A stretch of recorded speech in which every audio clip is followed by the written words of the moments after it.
Vu que vous avez évoqué la Saint-Valentin et tout ça, je me suis dit bon, pourquoi pas faire ce petit texte-là que j'ai appelé Rictus.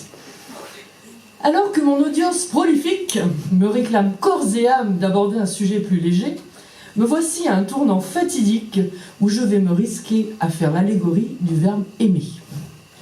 Me prenant soudainement pour une machine à écrire, je relève le défi cette fois de vous faire grimacer un sourire. Je ne vais pas aborder l'amour sous ses traits illusoires, mais dans la modernité de sa quête péremptoire. Ayant à mon actif quelques heures de survol dans le monde merveilleux du célibat subi, je me suis laissé parachuter, souvent à regret, dans l'univers bancal des sites de rencontre du troisième type de Néandertal. Passant haut les mains les épreuves écrites cachées derrière mon écran et le panache de ma plume d'Aphrodite, il fut aisé d'équeuter mon petit cœur d'artichaut, effeuillé match après match par des héros. Pardon, ne faisons pas de liaison malencontreuse.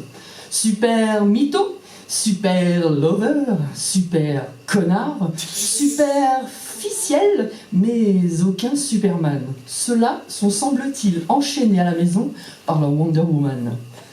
Donc, les cyberprinces pas très charmants n'écoutant que leur excédent de testostérone, sans jamais prendre en considération la femelle, elle aussi sous l'emprise des hormones, mais qui, sous sa cage thoracique, a autre chose à faire palpiter que des seins en plastique. J'arrête ici tout amalgame sur l'historique homme, femme, mode d'emploi, consulté 1 milliard de fois. L'amour pour les nuls en édition limitée, publiée en 10 tomes. Sorte d'histoire sans fin où il faut avoir le cœur bien accroché pour ne pas se spoiler.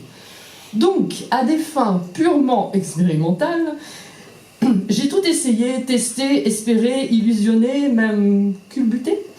Oh, Céline. Soumise à une étude de probabilité en sachant que sur mon échelle d'adaptabilité, la moindre secousse émotionnelle peut tout déstabiliser. Et ben voilà, patatras, l'élastique de ma sloggy a cédé. À force de crier au loup, sans en voir la queue, on finit esselé, mais somme toute pas malheureux.